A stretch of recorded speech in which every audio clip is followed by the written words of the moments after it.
Good afternoon. Thank you for coming for our December meeting. My name is Fadi Faraj, and I'm the ASCE Dallas branch president. I'd like to acknowledge the head table. We have on my far left, your far right, there's Amanda Coif. She's our branch technical director. Next to her, we have Elaine Jin. She's our programs chair. And next, we have John Hudspeth. He's the keynote speaker, and he is the deputy district engineer for the Dallas district. On my right, we have Quinn Span. He's a past president, and he represents Garver, the sponsor for today. Also, we have Tyler Tarbett. He's our membership chair. Do we have any past presidents of the branch among the audience?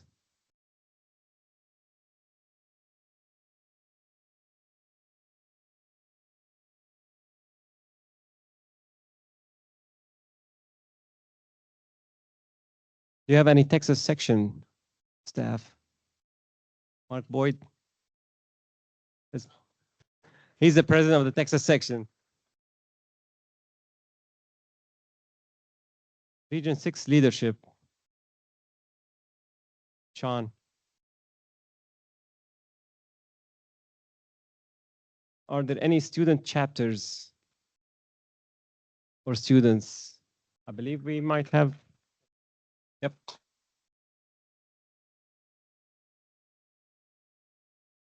Any first-time attendees?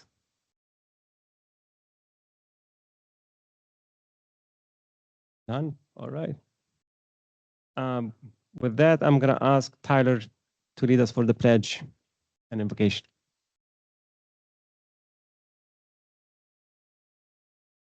Yes, will you please stand with me?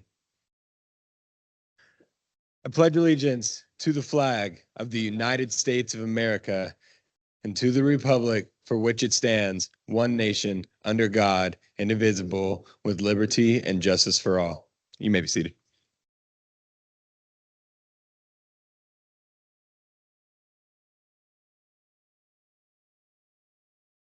Then will you please bow your heads with me for the invocation? Dear God, thank you for this day, and thank you for everything you do for us. Thank you for letting everybody arrive here safely today. Thank you for our guest speaker, and may his words have impacts on us. Thank you for allowing us to become better in our profession, to join here with other fellow engineers. Please keep everybody safe on their way home, and have everyone have a great holidays and Christmas. In Jesus' name, amen.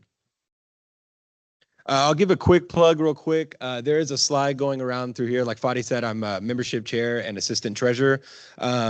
For membership, it's coming up at the end of the year. Membership will be expiring on December 31st. So try to make sure that you have an auto renew for your membership if that is something you can sign up for. If not, try to keep that date in mind that your membership will expire then. But there is a 3-month grace period included with the membership. So technically until the end of March is when that membership would be terminated. And then you'll have to go through the process of signing back up again and lose some time. But please just try to keep that in mind and sign back up for membership. Thank you very much. Thank you, Tyler.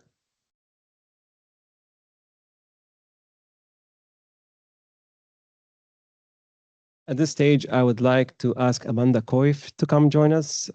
As part of our centennial celebration, we've had every month we were covering a decade of things that were happening in our region. So Amanda this time is going to talk to us about the future.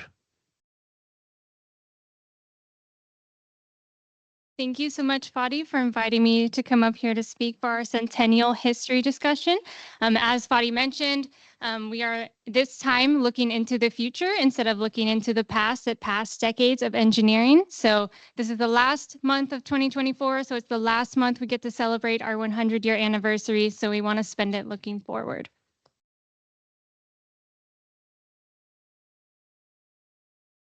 Okay. So I think it's probably not a surprise that one of the biggest challenges we're looking at facing in the future is making the civil engineering industry more resilient to climate change and more sustainable. With climate change occurring, it's making it much tougher to design infrastructure that can withstand these more extreme weather events, such as hurricanes and floods, that have been occurring at a greater frequency and a greater intensity than they used to. So future infrastructure will not only need to be able to withstand these extreme events, but also need to be designed to have a minimal negative environmental impact so that we're not making the situation worse. And I think we all know that the construction and buildings industry is not one of the most carbon-friendly industries. It's estimated by some estimates that this industry produces about 37% of the global carbon emissions. So being one of the bigger polluters, there is a lot of innovations that are coming on board that try to make the industry more sustainable. Some of these things are already occurring, such as incorporating renewable energy systems into buildings, creating net zero carbon operation targets, and using materials that are more eco-friendly to produce than traditional concrete and steel. Also on the horizon, but still in the very early stages, is the creation of circular economies, where waste materials are able to be repurposed into source materials for other projects. Another really big challenge that we're facing in the next century of engineering is aging infrastructure. So many structures in the US are currently reaching the end of their intended lifespans.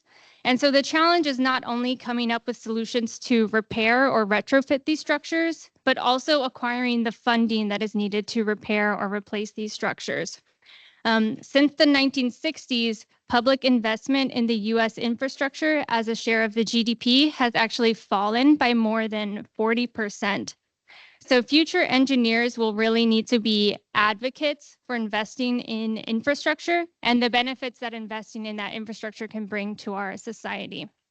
And so a really good example of this kind of advocacy is the ASCE infrastructure report card that is published every 4 years and is a really good way to kind of see the state of our infrastructure and is really easy for someone who is not a trained professional to understand. Okay, and then another really big challenge that we're going to be facing is urbanization and population growth. It is projected that in the future, a higher percentage of people will be living in cities. And so while this occurs, this brings a lot of challenges with it as well. One of these really big challenges is transportation and getting everyone where they want to go as efficiently as possible. Many cities are currently working on expanding their public transit networks to address this challenge and also developing mobility plans for their cities that will help people get around in multiple different modes of transportation.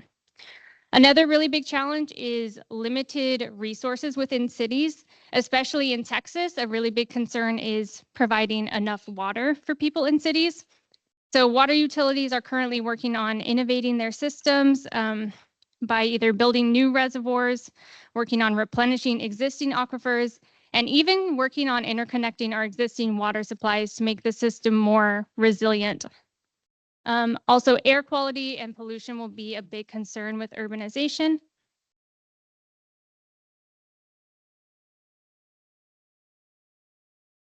Okay, I included this slide because I felt like I have to. So hopefully in the next 100 years, we'll be able to find out if AI was something that was actually able to help us, or maybe something that just helps us write emails as it is now. And then finally, it would be wrong of me to come up here and talk about the future of engineering without actually talking about our future engineers. So as discussed, there's a lot of challenges upcoming in our industry that will need to be addressed, and we need some really smart engineers coming into the industry to address these challenges. So our job as engineers is to inspire the next generation of engineers to choose that career path. And a really good way to do that is to volunteer with the Future City competition. That is one of their main goals, is to inspire kids to choose engineering as a career path and to consider how they can build the world around them. And one of the reasons that this program works really well is because they build a 3D model of a city that they spend months working on, and then they get feedback from a real life engineer on their project. So that's something that they are currently looking for volunteers right now. So if it's something that you've been wanting to get involved with and haven't yet, I think this is a really great first year to be involved. So if you'd like to volunteer, you can scan that QR code up on the screen, or you can talk to, I think Annabelle Crosby is here. She can help you get involved as well. But yeah, they have in-person and virtual opportunities. So if you're not able to attend on the day of the competition, there is also a virtual opportunity. So please take the time to sign up now if you are interested, and that is all I have.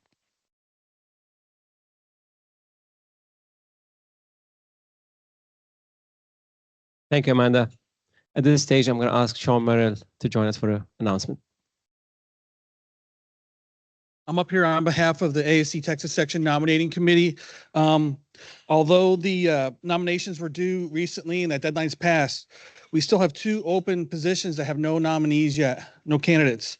If you're interested in running for VP Professional or Director at Large, which needs to be a younger member, 35 or younger, please see me after the meeting. We really need to get these positions filled fairly quickly so we can decide. As of right now, the nominee slate is dominated by Houston branch members and one from Fort Worth. We have none from any other branch, including Dallas. So please, if you're interested in serving, please come see me after this meeting. Thank you. Thanks, Sean. This meeting sponsor is Garver. I want to thank Garver for its sponsorship, and I'm going to ask Quinn to talk to us about Garver.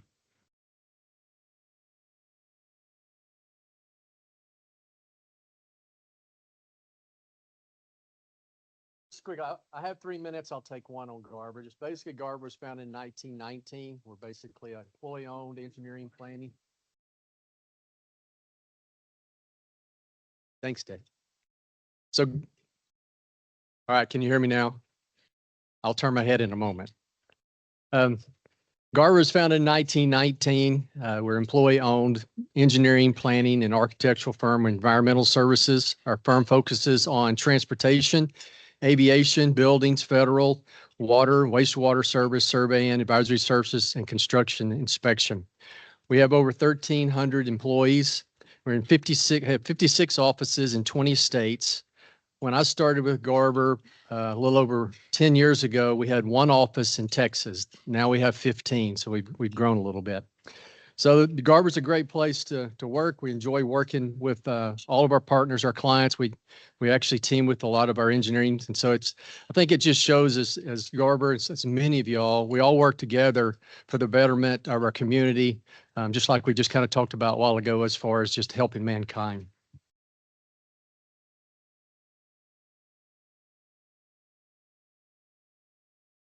Ho, ho, ho! That's what y'all are waiting on right there.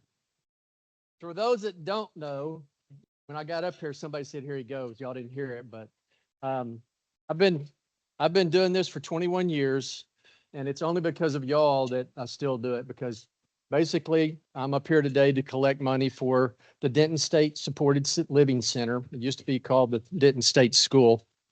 Basically, a majority of the people who live there are severely and profoundly mentally challenged. And most of them, their parents are no longer living. And so their parents can't take care of them. So they basically are awards of the state. Neil Sperry, for those that really have been around a long time, has championed this for like probably 50 years. And when I would drive and hear him on the radio, he would challenge people. And so really what I'm doing is, it starts out, it's just collecting money for these adults who don't have parents. And they have simple things like, razors and dolls and puzzles. They're very simple type things. And so 21 years ago, I started appealing to our group to collect money, and whatever we collect, I call it in to the radio station on behalf of the Dallas branch of ASCE. And so, over time, I collected cash, but a lot of y'all don't carry cash anymore. So there's a piece of paper on each of the table. There's 2. I've also have the Venmo and Zelle. I don't have WhatsApp app, but I just limit it to the ones we have. So just want to encourage you to give if you can. It all goes to the adults that are there. None of it goes to anything else. Sometimes if we give a large donation, it'll be to a big project. Like one year we donated to it was kind of a gazebo that they're able to use. But a lot of people there are in wheelchairs, and so it's hard for them to get around. But to date, last year we raised $1,471, and as of last year, total in the 21 years we've given $34,855, and that's because of y'all's generous donation. I'll be out wearing my hat, and you can either give me cash or if you want to Venmo or Zelle, I appreciate it. Thank you all for your support.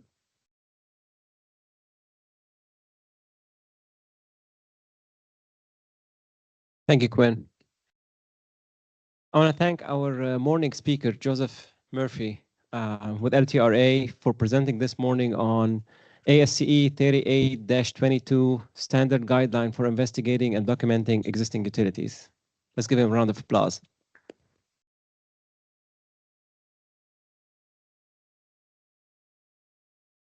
We have a couple of announcements for Girl Scouts on behalf of Carlos Negron. The first announcement is about Cookie Mega Drop on January 9th from 9 a.m. till 4:30 p.m. It's to distribute cookies to Girl Scout troop leaders. The second one is Cupid Shuffle on February 15th from 10 a.m. till 3 p.m. to see if you have what it takes to put Cupid out of a job. Families will participate in Valentine's Day activities.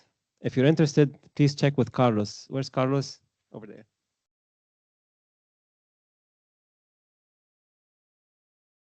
Also, now we're accepting nominations for the Engineer of the Year and the Young Engineer of the Year. These must be submitted by Friday, December 13th. And Reese Taylor is over there. He's heading that committee. If you have any questions, please reach out to him. Now I'm going to ask Elaine Jin, our programs chair, to introduce the speaker.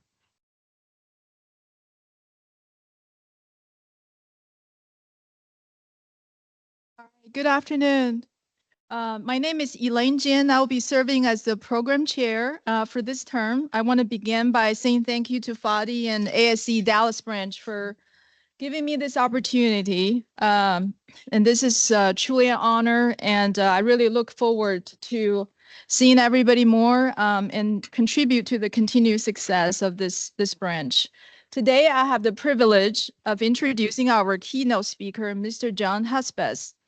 He is the Deputy District Engineer for TxDOT Dallas District. John is a 1995 graduate of Texas A&M University with a Bachelor of Science degree in Civil Engineering. He began his 29-year career with TxDOT in the Collin County area office as an engineer in training, working on numerous mobility and maintenance projects. He received his professional engineering license in 2000. In 2003, he became the design manager for TxDOT's Southwest Dallas County area office, continuing to focus on mobility and maintenance projects. In 2005, he assumed the responsibility of managing the high-profile $2.7 billion Comprehensive Development Agreement LBJ Express project, focused on engineering development and culminating in the contract award in 2009. After the award, John returned to the Collin County area office as area engineer, where he was responsible for design, construction, operations, and maintenance in Collin County and oversaw more than $600 million in active construction projects. In 2012, he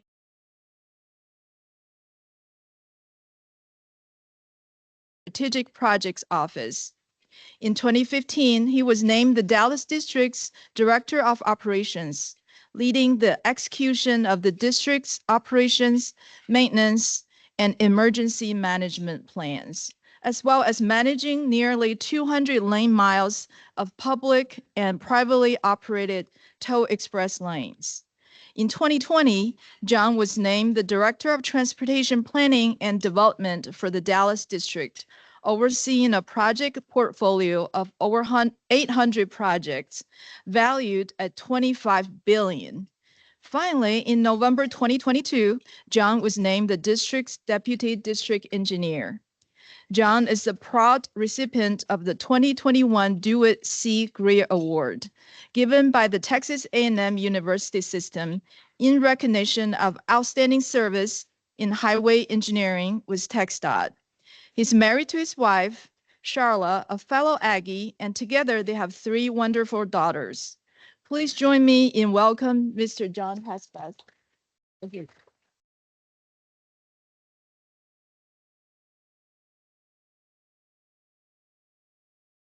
Thank you. Appreciate that. Thank you for having me today. Appreciate the opportunity to kind of give you guys an update on what TxDOT's doing in the Dallas district. We've got quite a bit, as many of you probably well know, we've got quite a bit going on. We continue to advance projects in that regard. So I'll talk a little bit about that here today.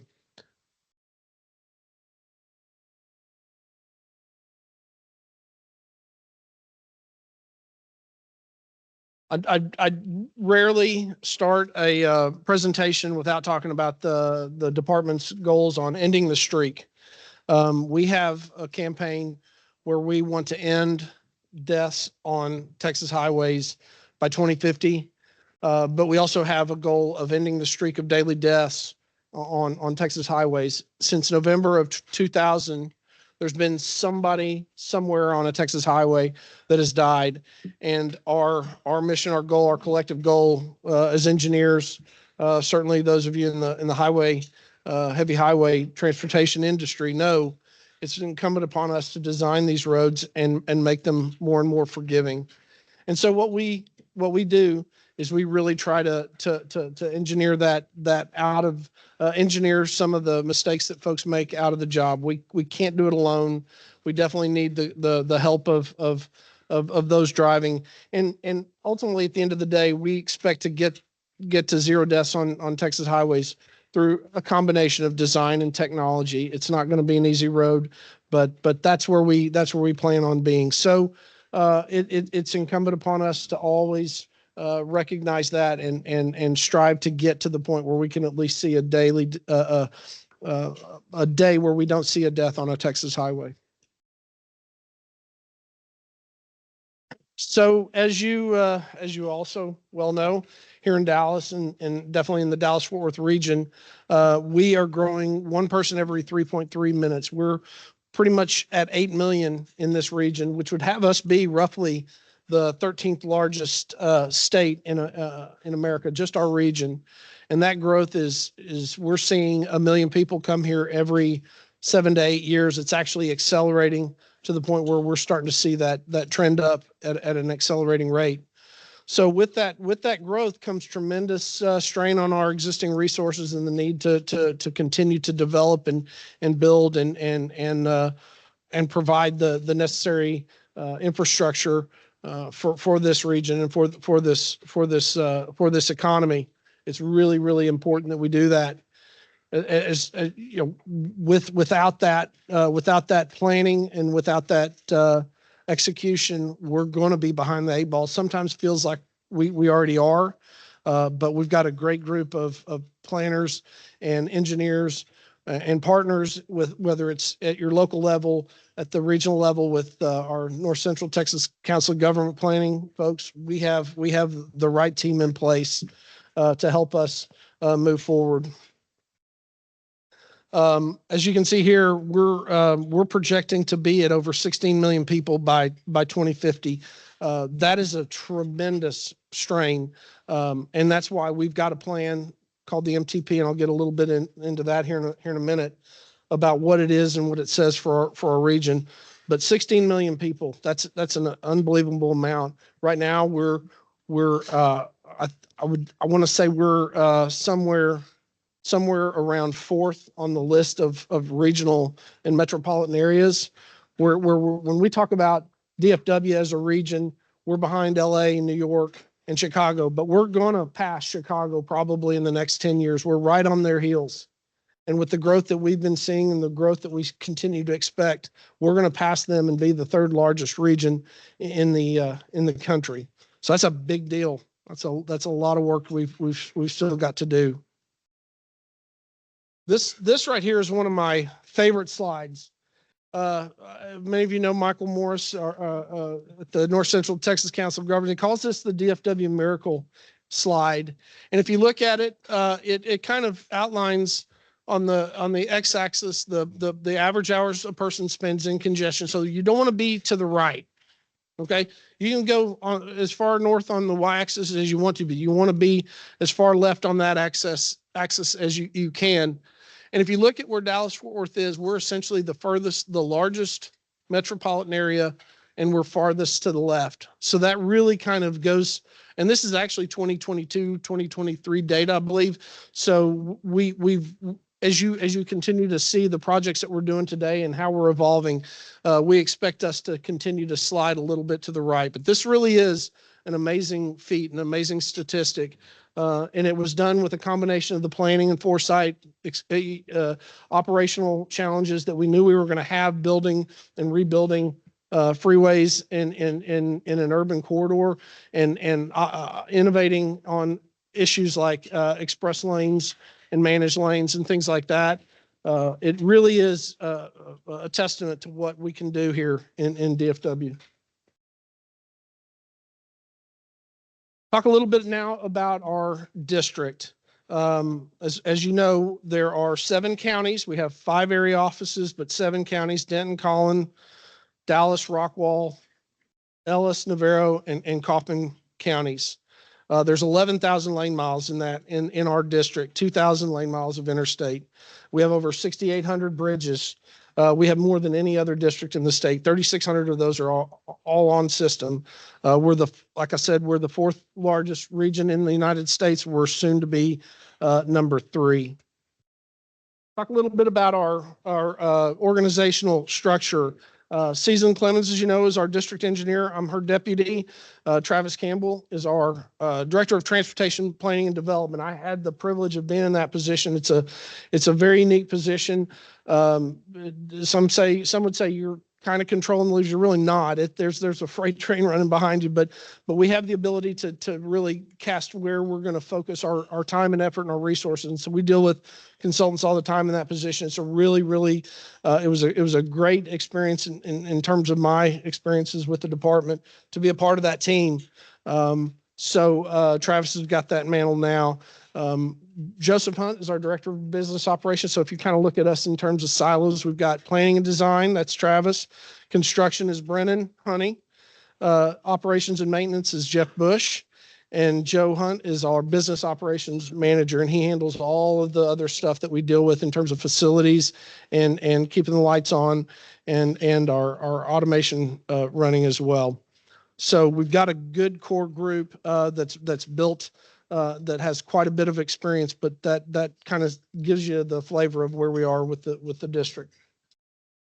Now, in our area offices, if I had to describe the hardest job in TxDOT, is the maintenance supervisor of an area office in a maintenance section. That's the toughest job in TxDOT. The best job is the area engineer. You're out there in the construction. You're still working on design. It's where the real rubber meets the road in any of those aspects or avenues. The area engineer is who we look to really get things done. Amanda Miller is our area engineer in Denton. Jennifer Vorster is our area engineer in Collin County. Nathan Petter is our Dallas County area engineer. Lane Selman is our Kaufman Rockwall area engineer. And Juan Paredes is our Ellis Navarro County. As you can see, we've got 3 area offices that are close to $1 billion under construction. It's mind-boggling. But Nathan will definitely be over $1 billion as soon as we get the, fingers crossed, the Canyon Let. That's a big project coming up in February. So we're really pushing hard to get folks across the goal line here on some of these projects. But having that much work, $4.5 billion in just design, bid, build alone, that's a tremendous feat. And we also have the $2.4 billion in alt delivery, the LBJ project and the LBJ East project and the 35E Phase 2 project. So when I talk about an update to the Dallas district, what I really want you guys to focus on, this is really kind of where the as Bill Hale would say, it's kind of the funnel. The funnel starts at the very end, that big statewide plan where everything's kind of just thrown into a big hopper. Then you kind of focus it down a little more and really focus on, for our region, what is our regional plan, our MTP. We're going through that update right now. We go through that every 3 to 4 years. There may be an update in between that, but it really kind of sets the tone for what our vision is for what this region is going to look like in 2050. Very important plan, very, very comprehensive. It's our job as Dallas District and as the Fort Worth District and portions of Hunt County and in the Paris District. We're responsible for that, for the implementation of that plan, and we'll carry it out using the funding that's made available to us. I'll talk a little bit about that here in a little bit. But the MTP is what governs, right? That's what sets the tone. That's what sets the vision moving forward.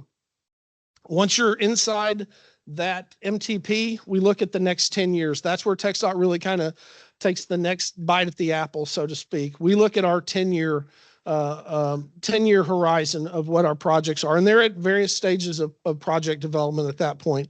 But the UTP is a very important document, updated once a year. And approved in August. Some of you have heard probably in the last couple of years, we're at over $100 billion. That's an amazing number, and I'll talk a little bit more about that. But that really kind of sets the tone for what all the districts at that point are starting to develop. Actually, go back one. I'm sorry. Yeah, stay there. All right. In terms of the next step you're looking at is going to be that STIP, the State Transportation Improvement Program. That's kind of your 4-year window. Those are projects that have funding. You got to be funded. You've got to be at or ready or near ready to let. What we talk about in terms of certainly here in the Dallas district, probably do so more than any other district. We focus on ready to let. It's very, very important for us to make sure projects are developed and that are inside that statewide transportation improvement plan. Those are what really we're looking at of the next 4 years. Those are the ones that are going, right? And sometimes you may have a project that kind of fits in that, but may not be fully funded, but maybe it's ready to go in other aspects. I'll talk a little bit about that here in a little bit. But then once you get inside that 2-year, you're letting schedule, you're committed. That's where, as a state, we've got to focus mainly on getting those projects that are inside that let. We don't want to, certainly as TP&D back in the day, I say that a couple of years removed from it, but the main focus is once you're inside that letting schedule is you do not move. Many decisions have to be made on a much more broad scale at the state level. You don't want to be one of the guys or gals that are contemplating moving something out of that letting schedule if it's committed. So you have to know exactly where you are on right-of-way, utilities, plan development. All those things have to be very precisely known when you've committed to that, because you're committing big dollars at that point to those projects. So I'll move on a little bit from that. So let's talk a little bit about the 10-year plan, right? It determines the funding and the distribution of that funding. It's that planning for the next 10 years. I'm kind of going through it a little bit. 12 funding categories, probably the biggest are the CATs 2, 4, and 12. Category 2, Metro Mobility. 4 is another one. And then CAT 12 is the Commission Strategic Priority. So what you're looking at there is kind of the big funding pots for what we talk about, and all of that is wrapped up under the state law. It is a state law. So probably I want to say 2016 timeframe was when this kind of really gelled into the UTP. So here's where you have the distribution on the next slide. You've got, again, this is the big distribution that gets you to 104 million.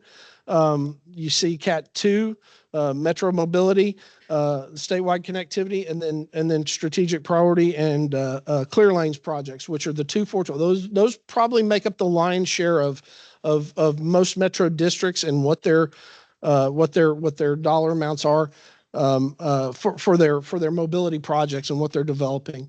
So you can see you got 104 billion that was just approved back in August, and we still have the needs for the 34 billion to deliver. And obviously we still have to maintain our projects as well.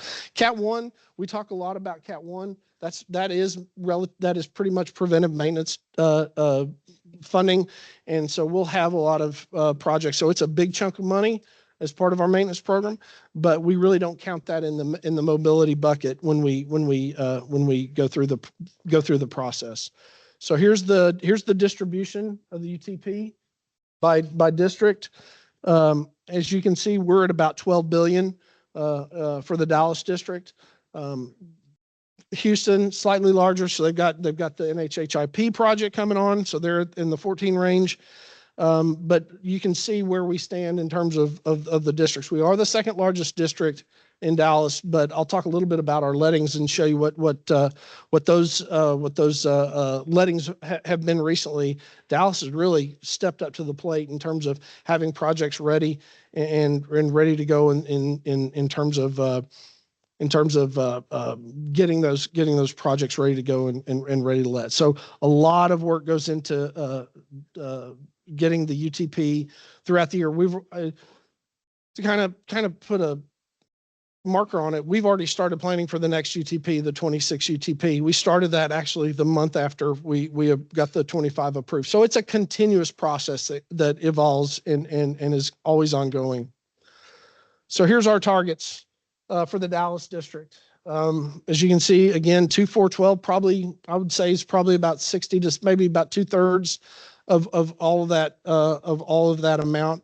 When you look at it, it's probably 8 million plus or minus in terms of the 12 million that we have in the UTP. So it's a big chunk of what it is that we do in our project portfolio. You know, when we talked about the 800 projects, I kind of want to take a little bit of a step back. In our 10-year plan, we probably have about 80 to 100 projects that we stay focused on, including all of our projects.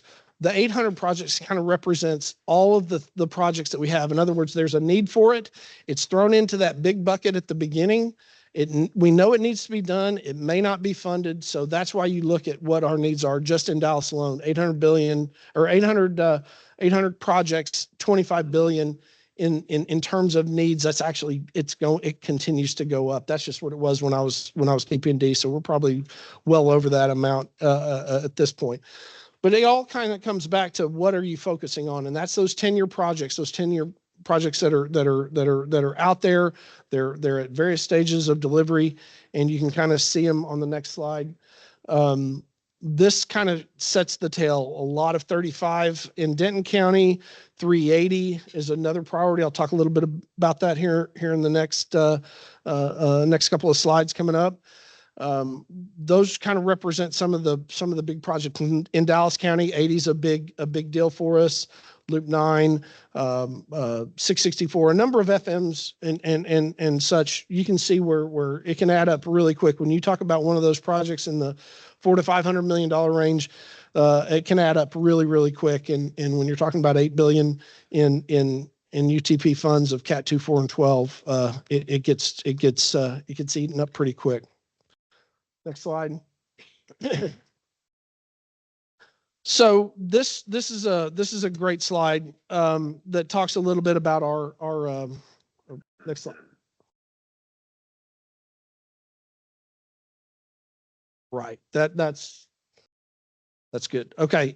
So this one right here, again, this talks about our letting for the FY25. So FY25, we're heavy in February. That's the one I was talking about a little earlier. That's going to really push Nathan probably in the $1.6 billion range. We're looking at the $700 million Canyon project. So that right there is our $2 billion letting that we're looking forward to in 2025. Next slide. There we go. So that's our FY23 through 25 slide. So as you can see, in 2023, we were at 1.5 billion in letting. In 24, we were at 1.8, and finally we're hitting 2 billion for FY25. As you can see, we've really ramped up our game. I talk a little bit about rack and stack. Some of you may have heard that. There was a time, and this is why it's so important to get your projects ready, right? We have an obligation to when we get inside that 2-year letting window, that when we say we're gonna build a project, we're gonna get this project done, that it gets done. And you don't, because what happens is if you have a big project, it slips. You have to have some projects that are kind of sitting there and wait, and administration will make the decision of, okay, do we replace that with a project that's equally ready to go or in a better position to move forward. That's what we talk about when we talk about rack and stack. So we have all our projects lined up, and they're racked and stacked, and they're ready to go. And so we took advantage of that in 23. We actually took advantage of it kind of before it was technically called rack and stack. It may have been another term, but essentially there have been series of these throughout the years. Just have your projects ready, get ready to go, and be prepared that if something happens, you can move a project up. I do have one anecdote. I don't want to say it's anecdotal. It's real world. We had Loop 9. If you're familiar with Loop 9 on the southern part of Dallas County, it was scheduled to let in December of 22. We were actually ready to let in summer of 21. There was a project that had slipped. I can't remember where, probably Houston. But it slipped, and we were able to move a project up and get it into position. And we let that in the summer of 2021. And I don't know if you remember what happened between the summer of 2021. I very well remember what happened between summer of 21 and December of 22. And that's when our prices spiked. So a project that we were able to get competitively let, we got it for about 80 million. Had we waited and not moved that up and let it in December of 22, we'd have probably been paying about 120 million for that job. So kind of goes to show that just, you never know what's going to be out there. If you're ready to go, if you have a policy and a framework and a team that is cohesive and ready to go. And this is in the middle of COVID too. So there were other factors that created an atmosphere where it was tough to deliver projects. We were able to get that move forward. So I'm really proud of our guys that did that and were able to bump that up. But that's the mindset that we're talking about when we say have your projects ready. If they don't get rack and stacked, that's fine. They're going to be ready to go, and they're going to get slotted in where they're supposed to go. But just if you have the ability to make it ready, it's always good to be in that position. You create a situation for the folks in Austin who are trying to really, massage this puzzle, all the puzzle pieces. It gives them some flexibility in how they do it. So having said that, we took advantage of that the last couple of years, definitely, to where we're at 1.5, 1.8, now at $2 billion in our letting schedule. So we're really, really proud of that. All right, next slide. So I'll talk a little bit about what we have in construction in the Dallas district that we have underway right now. Some of the big ones. I'm only going to hit the high points. Next slide. Irving Interchange, we just finished that up. That was let in 2020. That was a big deal, part of the phase, almost like the phase 2 of kind of the Irving Midtown Express project, where we were able to complete all of the remainder of that interchange. So we're really proud of that project. I think there's tying up some loose ends, maybe pouring a riprap, here or there, but for the most part, that project is wrapped up. Really, really big. And at 300 and something low 300 million range, when that project lit, that was considered the largest project in the Dallas district. I can name you in the last year 3 or 4 projects that have been in the $500 million range, and we've got, of course, the big one with the Canyon coming up at 700+ million in February. So some of the scaling of these projects is really just off the chart. LBJ East, next slide.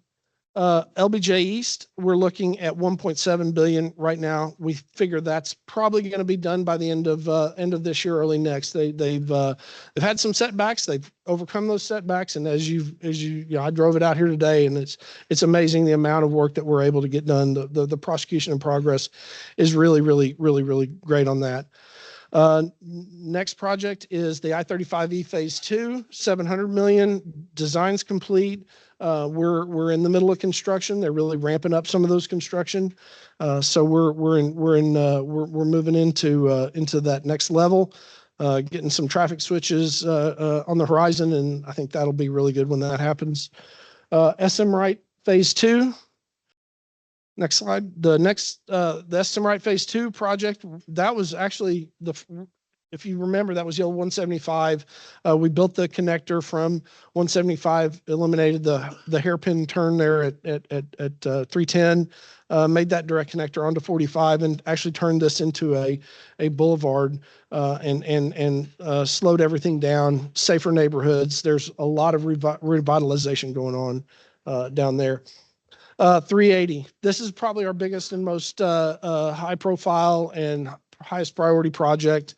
I know a lot of you guys are working on a lot of the projects here, but 380 is probably our biggest project right now. We're funded for some projects on 399, one let earlier this month, and we're funded for the frontage roads around on the bypass around McKinney. Some of the planning projects that we've got, I-30 East Corridor in Dallas County.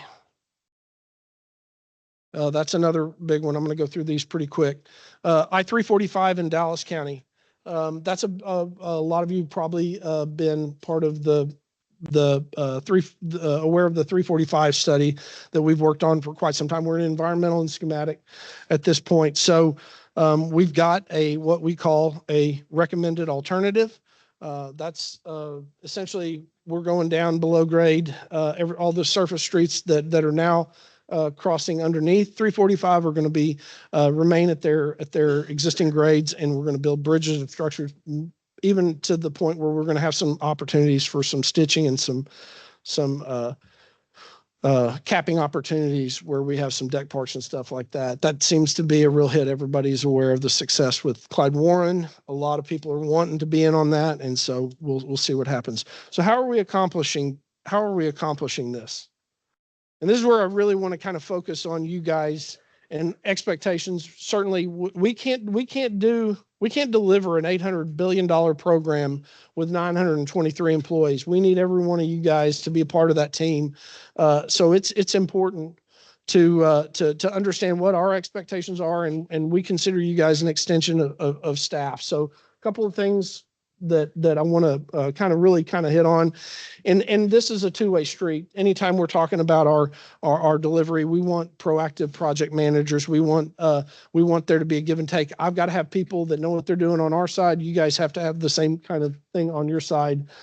Check-ins are regularly with the district. I know this morning we had an ACEC conference. I wasn't able to get on that because I was on my way over here. Some of you may not have been able to get on that, but those are really, really important to understand what the expectations are of the district. It's a really great tool. We've talked about that internally and within TxDOT, and a lot of folks like it.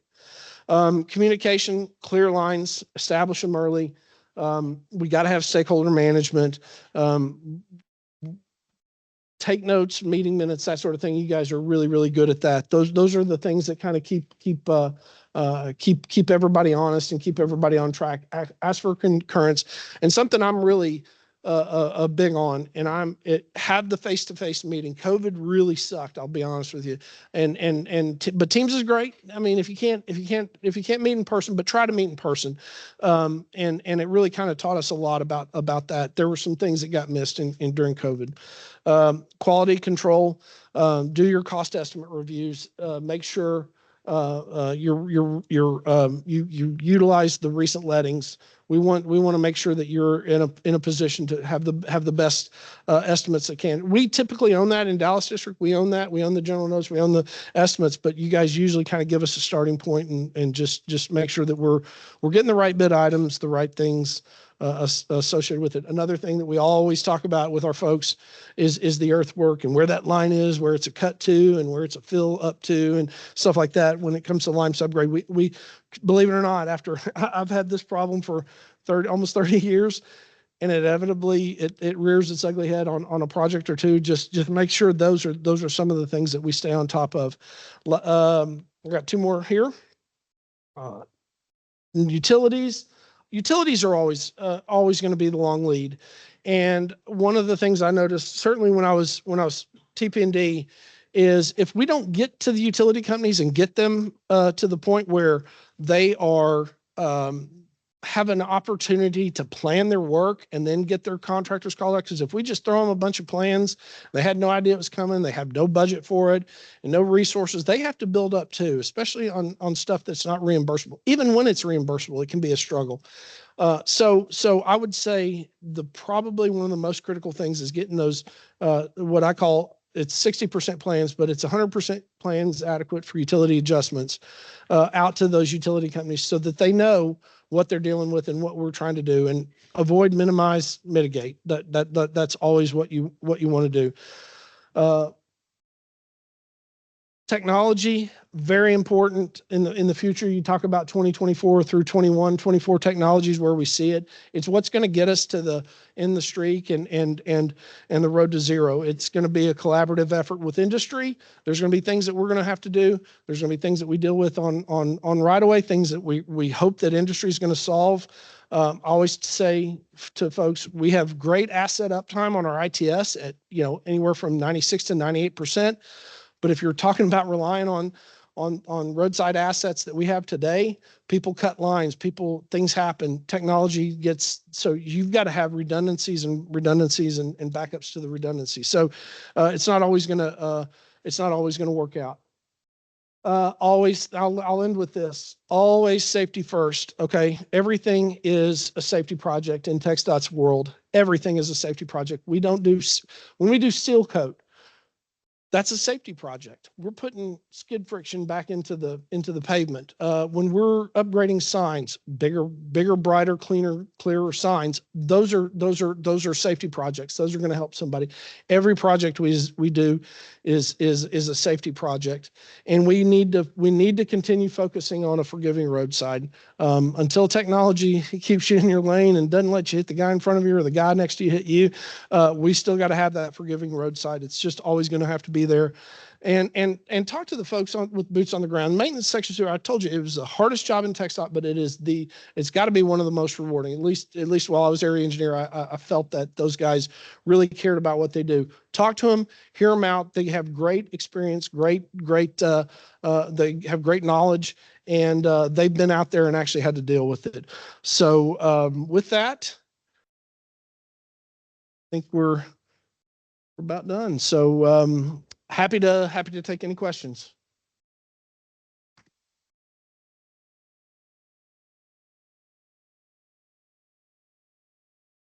John, I think we have time for a couple of questions. Yes.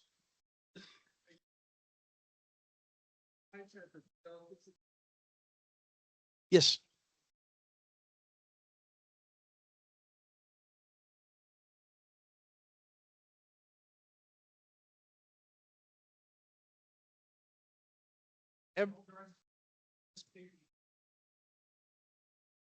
Every project is a safety project. So it is a safety project. Those CATs 2, 4, and 12, what that safety funding is for is targeted, kind of, maybe you have a systemic deal where you don't have guardrail or median protection, median crossover protection in certain areas. It's targeted for systemic and targeted places. So if you have a known area of crash history where you need to widen out the intersection, maybe add some shoulders, something like that, upgrade some signs, maybe even do some pedestrian elements. A lot of what we're spending that Cat 8 money is in an area where we don't have like a project on the horizon for a corridor rebuild, so to speak. But we've had some situations like Loop 12 in Dallas, where we use that safety money, that targeted safety money, to add pedestrian elements. We had a situation where there were some gaps in some sidewalks, and unfortunately some folks have walked out and gotten hit because there was nowhere for them to go. So they were out in the street, got hit. So we've closed up things like that. That's what that money is for. So it's more of a targeted for that type of program. But everything else, when we're rebuilding a corridor, when we're redoing something, we're hitting every safety element. It's part of that ICE program. It's part of, we're looking at everything, ISAT-E, everything. Do you think TxDOT will be looking at more P3 projects like North Tarrant Express and LBJ?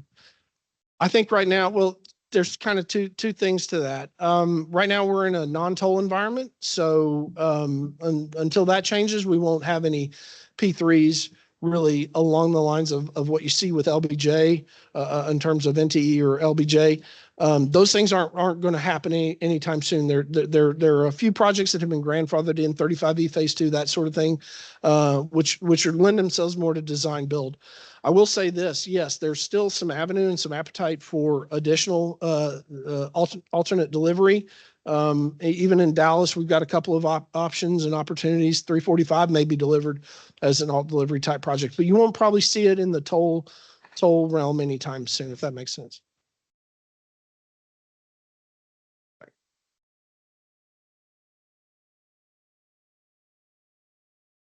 John, you had mentioned just a few years ago, the largest project was $300 million a year, and now you can count a handful that are over 500 million. Is that due to the scope, or is that more inflationary? And are we still seeing kind of inflationary pressures on construction and construction materials? So I think it's both, really. I think we just having to kind of maybe go back 20 years, the high five was our original large, before all the central rebuilds. The high five was then, it was like 260 million. Then the next time we led a project of that significant, that wasn't alt delivery, was the Irving interchange in 2020. So there was a wide berth between that. So then you saw the massive spike in prices. So it's probably a combination of the two, but these are massive projects. I-30 Canyon was considered for an alt delivery model early on. The reason why we didn't is the risks associated with the UP. Those are massive risks, and so we are, fingers crossed, signing dotted lines with the UP, as I speak, and maybe they may be doing it right now, who knows? But the point is, we had to massage that all the way through. So had we gone back and just said, hey, developer team, go figure it out, that's where you start getting into one of the biggest things when you do alt delivery, right, is to say, who is the party with the best, that's best able to manage that risk. And in the case of dealing with the UP and that tunnel, it's not a tunnel, but it kind of, where I'm talking about right there, where 35, and you've got BNSF and you got DGNO, you got all those. It's a railroad right-of-way district. When you've got all of that kind of coming to, it made sense for the department to take that risk back. And so that was something that we chose in that regard. But again, it's a massive, massive project. When I started out, it was going to be a $400 or $500 million project just 4 or 5 years ago. And through the price escalation, as we get closer to delivering a project that's known in the quantities and everything, it grew to that 700. So yeah, it's a combination of both, I would say. Yeah, will be a last question. John, SH 183 managed lanes through Irving's been operational for a few years now. Are those, is that traffic on the managed lane meeting your projections? Well, what I would say, there's a couple things I could say about 183, but in terms of managing the demand, one of the things is that should always operate at a level of service C, right? That's the so in terms of getting that, I think we see that. I think we see people that are choosing to use it and having some certainty on arrival at their destination. That isn't to say we've got some unique challenges that are still out there. We've got the areas where it's kind of narrowed down. I know Fort Worth District's looking at ways to kind of maybe fix that. We've got some problems there at Beltline. We're still looking at that. So it's gonna continue to evolve. There are going to continue to be needs that have to be met. But I think in terms of what you're seeing there is people are definitely getting a reliable, predictable travel time on those. And we see that through the repeated use of it. In terms of revenue that it's generating, one thing that it's different in terms of how you judge the revenue is it's not tied to any loan, so to speak, like you would on LBJ, where you need a revenue threshold to meet all the obligations to pay back lenders. Well, it's not tied to anything. So all that money goes back into feeding the operations and maintenance costs, and then it becomes what's called regional toll revenue and gets distributed as part of what really is Cat 3, which is kind of that other bucket of funding that we have. All right. Thank you so much, John. Appreciate it.